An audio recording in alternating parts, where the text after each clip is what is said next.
Boom. We are recording. This is Conscious Growth, episode 26. Today we have some interesting topics. Timely topic, AI, how it's going to affect the agency world with all these new products coming out. But then we're also going to talk about some of the basics that you need in place to grow a CPG company. And the number one thing we see CPG companies lack when they're not able to grow using paid acquisition. We're also going to talk a little bit about incentivizing employees, both at your CPG company or at an agency. And then also, if you're losing money on your customer acquisition, we're going to give you kind of the order of operations for next steps you should take. Austin, which topic do you want to start with today? Let's start with AI. AI, easy topic. Okay, so we thought of this topic just because there's so many posts right now all over the internet, people talking about how they're using AI, how it's going to change the world, what they're going to do with it, how they're using it to brush their teeth, etc. What do you think? I would say like 5% of the people who are saying they're using it are using it, and everybody else is just trying to like scrape some SEO. Like, oh, it's in the ethos, so we better talk about AI. It's actually funny. I was talking to a buddy a few days ago, and I didn't realize, but you can take anything written by ChatGPT and you can put it back into ChatGPT, and it will tell you if it was made by ChatGPT. Really? I didn't know that. So it's almost like a private and public key. Okay. So I do we actually got asked by a client a few days ago, hey, should we start focusing a bit on the SEO side of like what these tools can do and write some blog posts with it? And I was like, I mean, Google's looking at acquiring a massive stake up to 49% in ChatGPT or in OpenAI. I would assume at some point they will put in some algorithm which reruns everything that's written back into OpenAI to see if it was written by OpenAI, and then downgrade the SEO that isn't, or that is written by OpenAI if it's just like filled with keywords and stuff and it's not anything good for people. I mean, at this point it's still like you really have to train everything. It can write code for sure. You got to know what to ask for very specifically, so you have to have a good understanding of code. Copy, pretty similar. We actually today I had someone reach out and say they just wrote a $27 ebook cookbook with AI, with the OpenAI. Oh my God. Yeah. And that they're going to sell immediately because they just scanned their site and used their dietary parameters to build a cookbook. Impressive, sort of. But I know right before this, we were talking about like, will it make agencies obsolete? And it's funny because it's more like if you have it doing conversion rate optimization, for instance, and it's just going and going and going, it's just going to create some super homogenized, hilarious pages. Like there's no way that this thing at this point is going to take over the ability to like create unique thoughts or to do things like, yeah, that's what would be really interesting. If you say like conversion rate optimize this page, I wonder what experiments it would start with. Yeah, or if it would just like get real crazy and like optimize for some weird, because we've seen like what videos before they get banned do the best on like YouTube, right? It's some weird shit. Like probably gonna come up with some weird stuff if it can just like, without good parameters like left and right limits, which of course will come into play. But it's like when people start, who knows? Yeah, I think it's gonna be super weird. I don't know. I think there's still a good amount of time to really figure out how you're gonna use it. Yeah, if you're gonna use it, what that looks like, and yeah, I don't know. I like using it for copy. I think it's good. I do think it's going to amplify individual workers, output for sure. Like we always talk about the book, The Sovereign Individual, and I think it will like move us farther along that spectrum of stratifying the productivity in the workplace, and like instead of the 3% making the majority of the money that people always talk about, like the 10x engineer who's 10 times more valuable than your normal engineer. Well, I think that's going to really be like a thing, 10x 100x engineer, because if you have someone that can work with AI to create a code base and then just edit it themselves and like create a whole product nearly by themselves, similarly with the ebook, right? Before you had to pay someone to do it, now you can get someone to just edit it, extrapolate that out to more complex products like apps, services. Yeah, I think it'll be interesting. But I think the big thing for service businesses now is just to learn how to apply it to add leverage to what they're doing. Yeah, I think it's just going to take out all the middle. Like, there's the people who like are subpar at anything. They're just going to get kind of displaced quickly. Because, I mean, if you can just write subpar copy and you were selling it as a service, now a bot can do that in 30 seconds. Yeah, for copywriting. For copywriting, for sure, that's going to be an interesting one. Maybe video and image editing too. I was just going to ask you that, if you know of any that you're already using for video and images. No, I was asked that question a few days ago. Like, if you were like, hey, cut the section that has the mom crying and the whatever, like, is there anything that does that yet? And I'm like, that would be very specific if it did. Like, it would have to have pre-built all those. I don't know.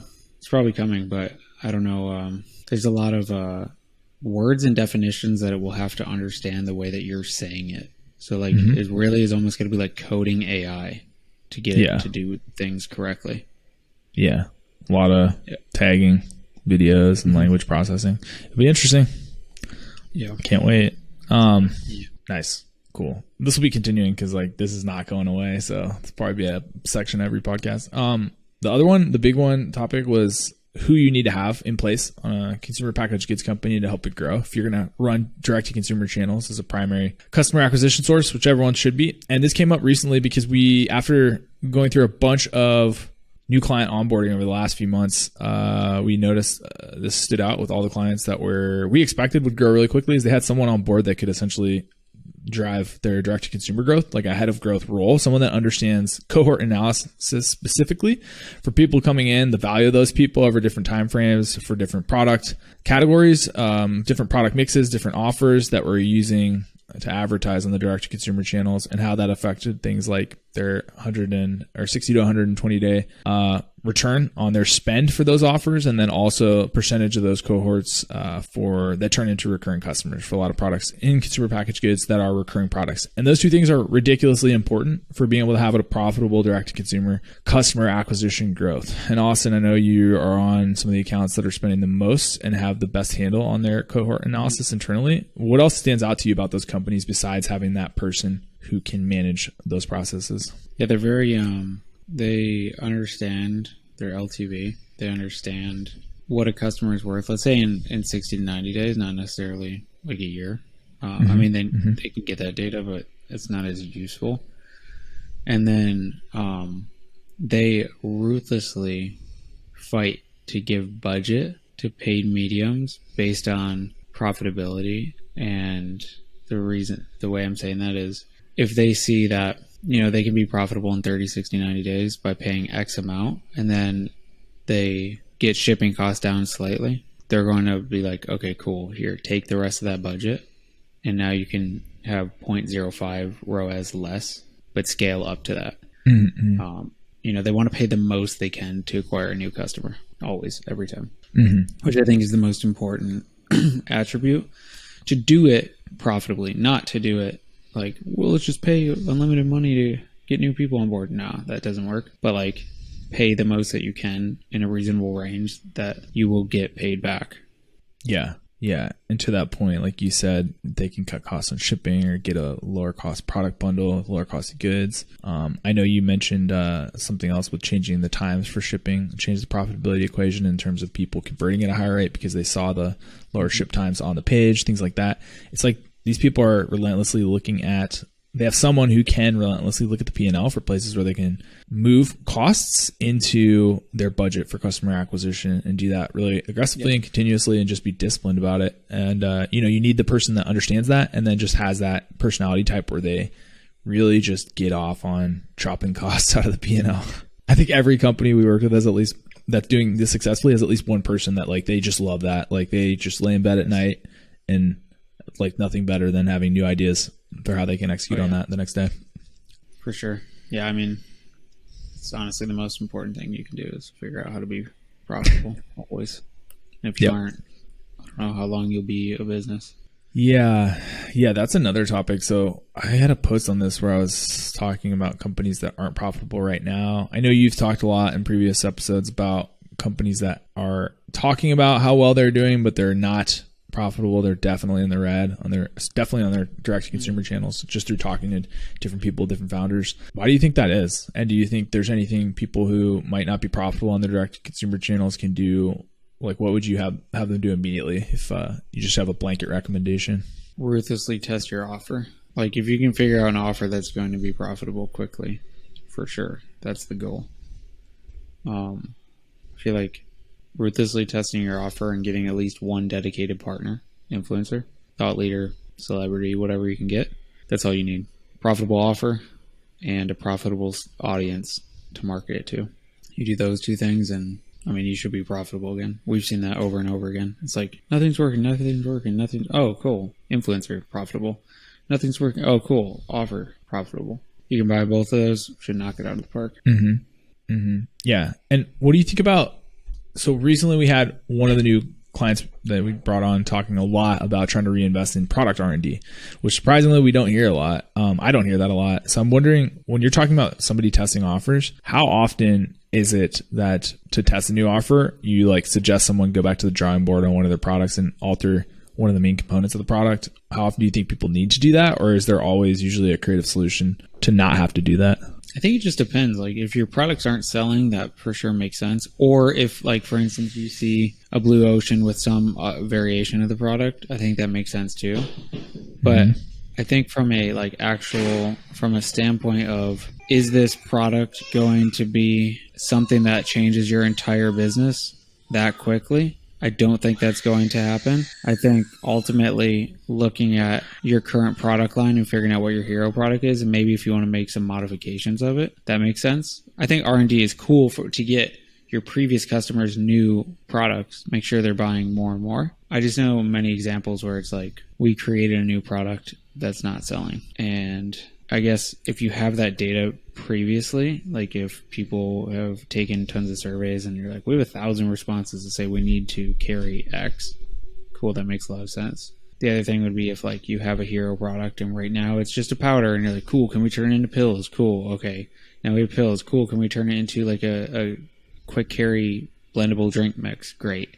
Awesome. Cool. Can we put it in like just doing like that for R&D? That's great too. Yeah.